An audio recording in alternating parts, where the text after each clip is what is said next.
Berapa banyak orang yang amat sangat ingin hidup di bulan ini. 90 hari yang lalu mereka berdoa, Allahumma barik lana fi Rajab wa Sya'ban wa ballighna Ramadan. Tapi mereka tak sampai di bulan ini. Ada yang lebih cepat dari keinginan, yaitu ajal yang sudah ditetapkan Allah Subhanahu wa ta'ala. Berapa banyak kawan, sahabat, keluarga, jiran, tetangga yang tahun lalu ikut berbuka bersama kita, tarawih dan tadarus, tersenyum dan tertawa, tapi bulan ini mereka sudah berpindah ke alam yang lain. Lalu kenapa kita masih hidup? Kalau dikatakan kita hidup karena rajin olahraga, berapa banyak orang selesai jogging meninggal dunia? Kalau dikatakan hidup itu karena rajin menjaga 4 sehat 5 sempurna, berapa banyak bapak ibu dokter yang sangat teliti menjaga kesehatannya meninggal lebih dulu dari kita. Lalu kenapa kita masih hidup? Apa yang membuat kita hidup? Jawabannya ada dalam surat Al-Mulk yang disuruh dibaca sebelum tidur malam, 30 ayat menjaga selamat dari azab kubur. Jawabannya adalah Allazi khalaqal mauta, Allah yang menciptakan mati, wal hayata, Allah yang menciptakan hidup, liyabluwakum ayyukum ahsanu amala, untuk menguji siapa yang paling baik amalnya.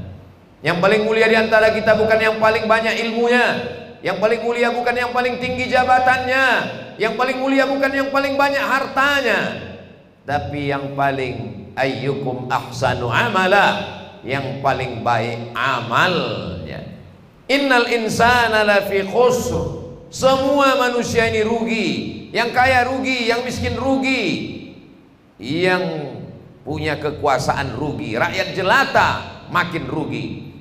Yang beruntung siapa? Illalladzina amanu, orang yang percaya la ilaha illallah Muhammadur Rasulullah. Cukupkah hanya iman saja?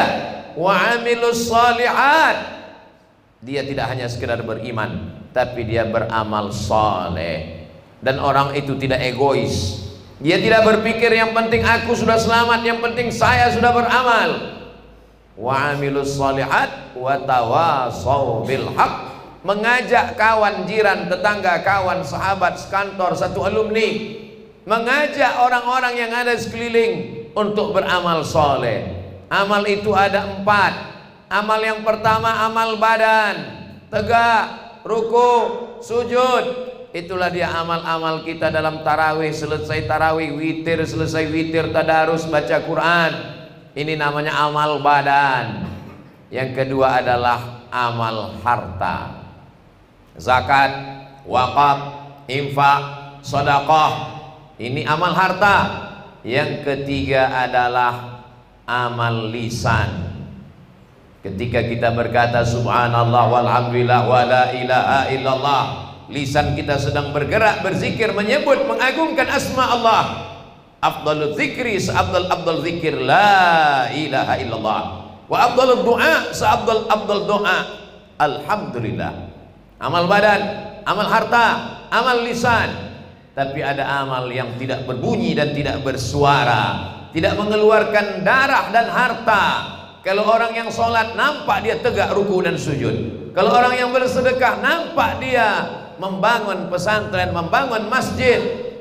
Kalau dia membaca Quran beramal lisan nampak bersuara. Tapi ada amal yang tak bersuara, dia adalah amal hati, ikhlas, ridha menerima takdir Allah, sabar menerima ketetapan Allah. Begitulah adilnya Allah. Karena tak semua orang punya harta.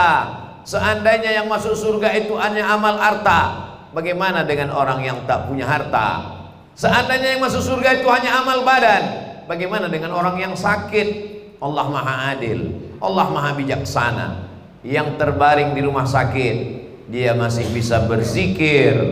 Ayul amal khairun, apa amal yang paling baik ya Rasulullah? Apa jawab Nabi? Antufariqad dunya, kau mati meninggalkan dunia, walisanuka ratbun bidzikrillah, lidahmu basah menyebut nama Allah, subhanallah wa bihamdihi subhanallahil azim, la ilaha illallah, hasbunallah wa ni'mal wakil, ni'mal maula wa ni'man nasir, wala haula wala quwata illa billahil aliyil azim. Bagaimana dengan orang yang koma?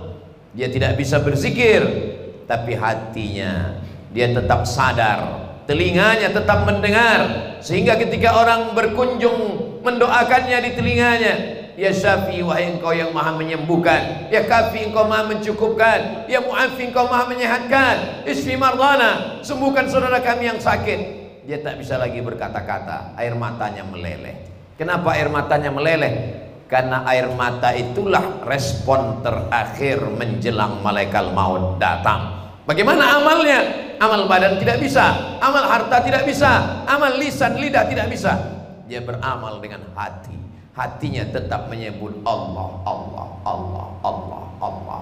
Hatinya tetap bersyukur kepada Allah karena dia masih bisa mengingat Allah. Hatinya masih tetap ridha kepada takdir Allah, karena ini semua adalah ketetapan.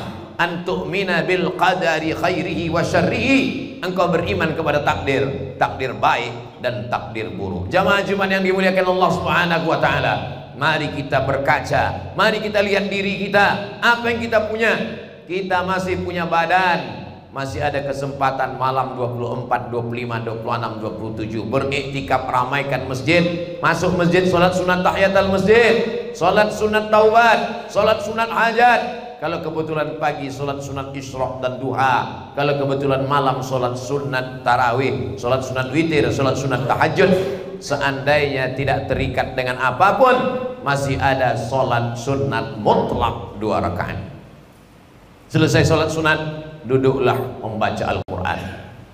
Sudah rasa-rasa cukup baca Quran, duduklah mengagungkan Allah Subhanahu wa ta'ala dalam zikir. Berapa jumlah zikirnya? 100, 1000. Ya ayyuhalladzina amanu, hai orang beriman, uzkurullah, berzikirlah, menyebut Allah, zikran katsira, zikir sebanyak-banyaknya. Berkaca, pandang diri baik-baik. Kalau ada harta, ma'akal tafa'afnaita, yang kau makan busuk, wa malabista fa'ablaita, yang kau berikan pakaian lapuk, yang dimakan busuk, yang dipakai lapuk. Wa mata sadaqta, yang kau wakafkan, yang kau infakkan, yang kau sedekahkan, itulah menjadi bekal untuk hari esok. Yang dimakan busuk, yang dipakai lapuk, yang diwakafkan bekal untuk hari esok yang lebih lama daripada kehidupan dunia. Umur umat Nabi Muhammad SAW baina sittina wa sab'in, 60, 70. Jarang sekali yang melampaui itu. Makin banyak rumah sakit, makin banyak dokter, makin hebat penyakit, kematian tak terelakkan. Apa yang kita bawa? Orang-orang yang mati itu ketika ditanya, hai jenazah-jenazah, mayat-mayat, maukah kalian hidup lagi? Semua mayat menjawab, laula akhartani ila ajalin qarib, hidupkan kami walaupun sebentar, sekejap, semenit, sedetik saja ya Allah. Kalau kalian diberi kesempatan hidup sekali lagi, kalian mau apa? Mereka menjawab, fa as-sadaqah, kami mau bersedekah. Mengapa mereka tidak mengatakan kami mau haji? Mengapa mereka tidak mengatakan kami mau umrah? Mengapa mereka mengatakan kami mau bersedekah? Karena pahala sedekah mengalir ke liang lahat. Nanti pahala haji setelah hisab hari kiamat. Tapi pahala sedekah, membangun pesantren, anak-anak menghafal Quran, pagi, petang, siang dan malam, 1, 2, 3 sak semen, batu bata dan kerikil, mengalir pahalanya. Hadiahkan untuk almarhumah ibu, almarhum ayah. Ya Rasulullah, kata Sa'ad, ummi matat, emakku sudah mati, meninggal dunia. Afa atasaddaqu anha, kalau aku bersedekah, apakah pahalanya sampai ke almarhum almarhumah? Kata Nabi, tasaddaq, bersedekahlah. Ayu sedekatu afdal, apa sedekah yang paling afdal? Kata Nabi, saqiyul ma, memberikan air. Buatkan sumur bor, sumbangkan WC toilet, sumbangkan kelas dan asrama. Itu akan menolong di hadapan Allah Subhanahu wa ta'ala. Hadiahkan sebagai bakti kepada almarhumah ibu yang melahirkan, membesarkan, menyusukan. Tetes peluh keringan air mata, meregang nyawa, sobek dagingnya saat mengeluarkan kita. Bagaimana kita membalasnya? Mereka sudah menghadap Allah. Caranya bersedekah, niatkan, anaknya dapat, orang tuanya pun dapat. Tapi amal yang tak bisa dilakukan orang yang tak punya harta, badan pun sakit-sakitan. Ridha menerima takdir Allah Subhanahu wa taala. Ketika semua orang sudah masuk ke dalam surga, Allah bertanya kepada penghuni surga, "Madza turidun?" Apalagi kamu yang belum dapat penghuni surga? Semua sudah kuberi. Kata penghuni surga, ada satu kami yang belum dapat. Apa dia? Ridhaka. Kami belum dapat ridhamu ya Allah. Kata Allah, yang mendapat ridhaku cuma satu, mereka yang ridha menerima takdir keputusanku. Inilah yang paling berat. Banyak orang ikhlas memberikan hartanya, banyak orang yang tulus memberikan darahnya untuk jihad fisabilillah, tapi kalau sudah menerima takdir Allah, berat rasa hati menerimanya. Wasta'inu bis sabri was shalah. Ridho itu hanya bisa ditolong dengan banyak-banyak sabar dan banyak-banyak salat. La haula wala quwata illa billahil aliyil azim.